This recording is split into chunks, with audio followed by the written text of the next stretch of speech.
Is Wanchuku Loveling.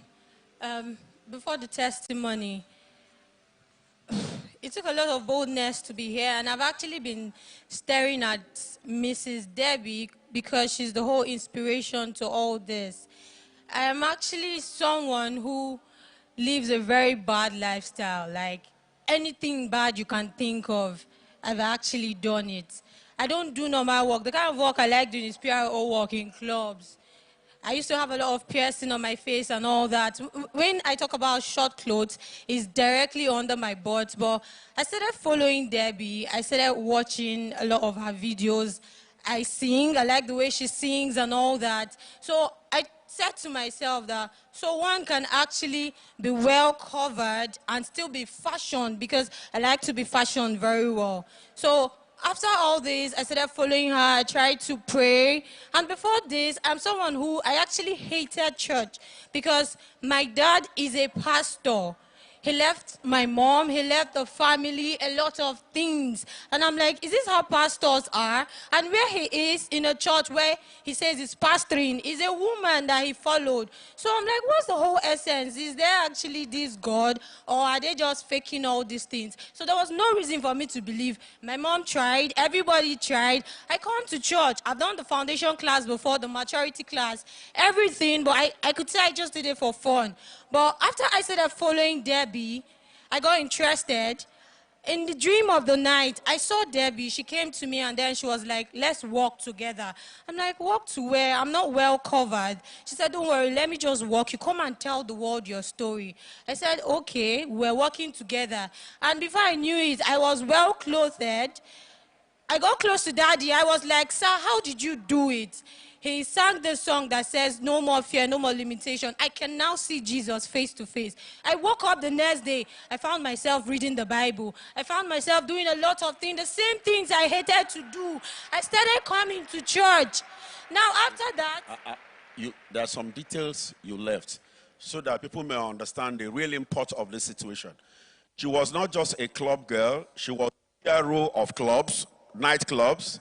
She did all kinds of drugs. She was naming the drugs there, behind there.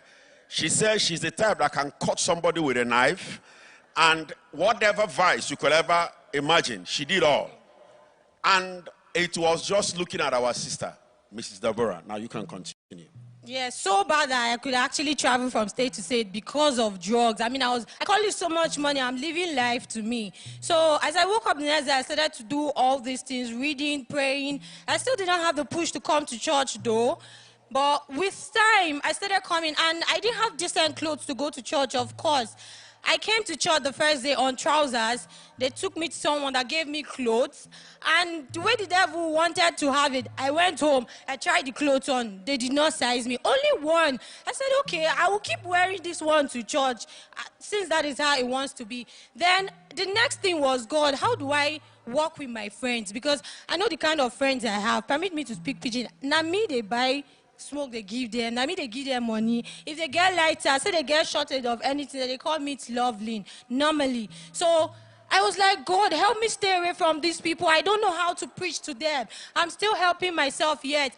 And Daddy mentioned something in that dream. He said, don't look for a perfect church. Look for a perfect God in your church. So I started following all these things.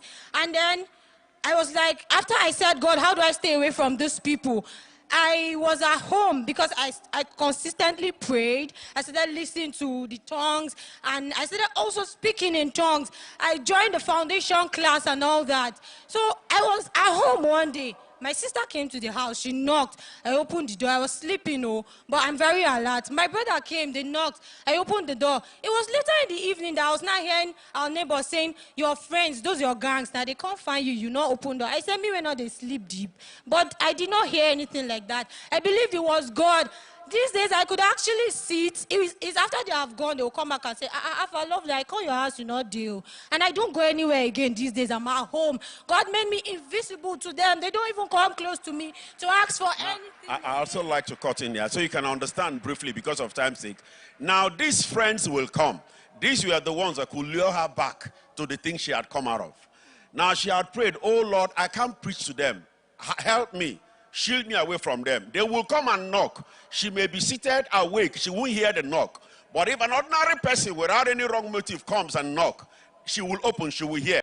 Now she will sit like this and they will pass. She will see them, but those gang will not see her. They will pass.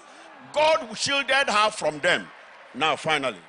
And then finally, after all these things happened and I became dedicated, I was now wondering, my phone spoiled, my baby, because she's in school, there was no means for her to go to school again. Feeding everything became terrible. But I'm this kind of person that I'm an extremist. When I put my mind to a thing, that's what I actually do no matter what. So I have now put my mind to God, and it's like this. I say, oh, God, you will make me get this mind to do this thing. So I sure say, now like this, I go. If they look me, maybe and my baby, they suffer. No wahala. So I had a dream in the night, just day before yesterday. Daddy came to the house, and I was wondering, sir, what are you doing in this house? I was asking my brothers, when did he come? We don't have anything to serve them. What can I offer? I was going outside to see if I could get something. And when I came into the house, the whole place changed. There was food. There was excess of everything. And when I went for the home cell service yesterday, God, I got a lot of things. God favored me with a lot. I am so grateful. And I've been shying away from this testimony. There was a day Daddy mentioned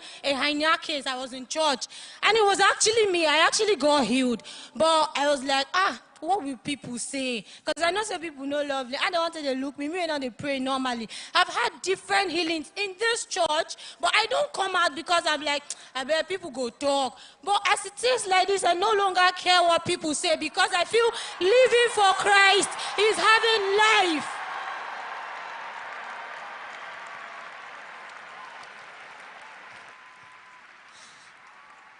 Please stand 1 minute. This testimony, we might as well share the grace and go. This is what church is all about.